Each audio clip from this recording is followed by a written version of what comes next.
When North America was first being settled, people of multiple Christian faiths were involved. Later, as England became more powerful in the colonies, the Anglican Church, or the Church of England, became more powerful. After the Revolutionary War, multiple denominations of Christianity were present in America, some dating back to the original colonization, some staying loyal to the Church of England, and others being independent. When the Constitution of the United States was adopted, the federal government could not have a state religion. It is interesting to note that state religion did not refer to Christianity. State religion was a reference to an individual denomination. Proof of this comes from early America. Things like prayer in Congress, the Ten Commandments displayed in the Supreme Court, Thomas Jefferson ordering a military band to play at church services in the Capitol. The very first Supreme Court justice stated, Americans should select and prefer Christians as their rulers. America's children were taught to read by reading the Bible.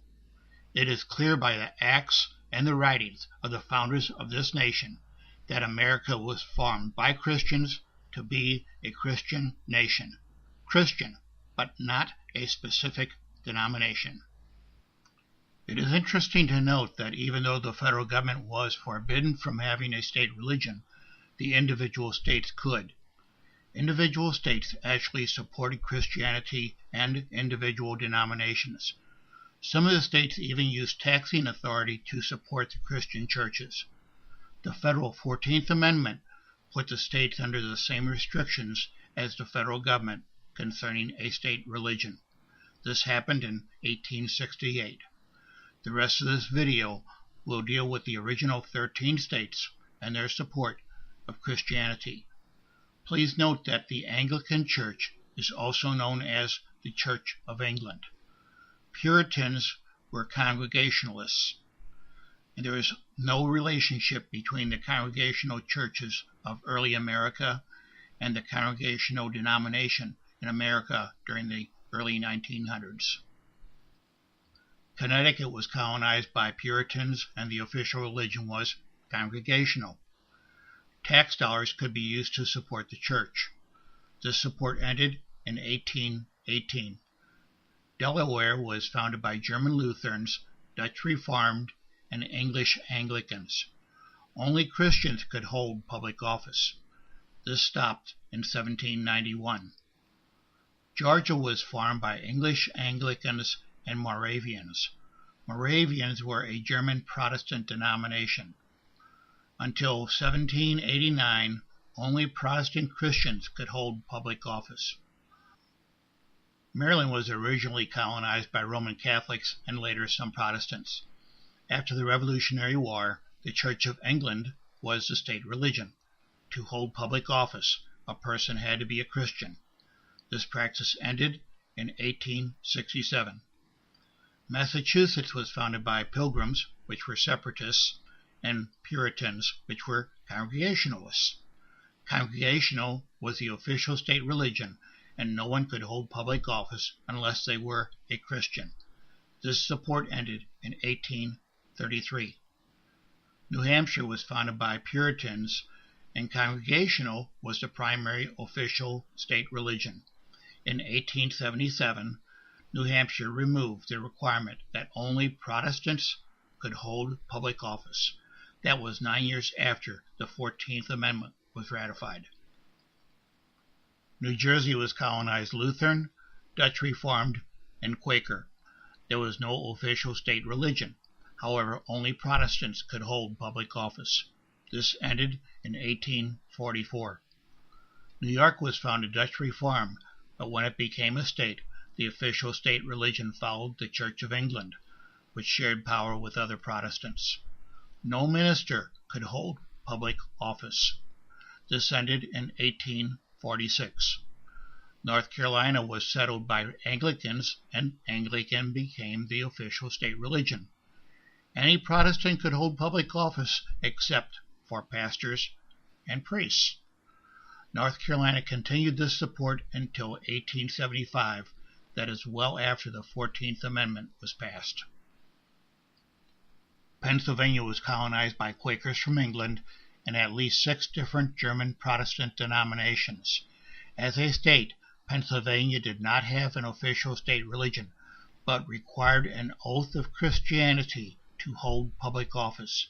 This ended in 1790. Rhode Island's foundation is different from any other state. It was formed by a bunch of renegade Congregationalists from Connecticut. They didn't like the way things were being run, so they started their own colony. Generic Christianity was the state religion until 1842. South Carolina's foundation was Anglican and French Protestant. The official religion was shared between Anglican and other Protestants until 1868. Virginia was settled by Anglicans. This state focused on Christian religious freedom, as stated in the Virginia Declaration of Rights. Quote, duty of all to practice Christian forbearance. In today's language, that would mean live a good Christian life. This was removed from law in 1830. There are a few things that I found very interesting that did not apply to only one state. The Congregationalists believe that every individual church should be independent, and they also seem to be open to sharing political power with other Protestants. Some of the states didn't allow clergy to hold public office. I wondered, was this sort of a separation? The official reason comes from New York. This is their statement. And whereas the ministers of the gospel are, by their profession, dedicated to the service of God and the care of souls, and ought not to be diverted from the greater duties of their function. Many states required anyone to hold public office to be a Christian. A number of these states also required a public oath of the Christian faith. This is the oath from Delaware.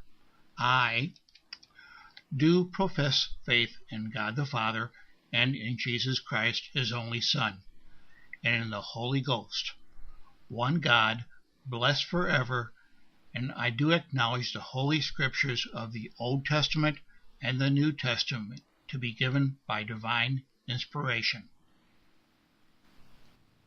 I am so tired of people that hate God rewriting American history. This video, others I have put out on the internet, and so much more factual and truthful information about America's past is out there. When someone starts to tell us of untrue, revisionist versions of American history, we need to take a stand and tell of America's true Christian foundation. Did America always do everything right? Of course not. But it is clear America was founded by Christians to be a Christian nation. I pray this video will be inspiration to you, and thank you for watching.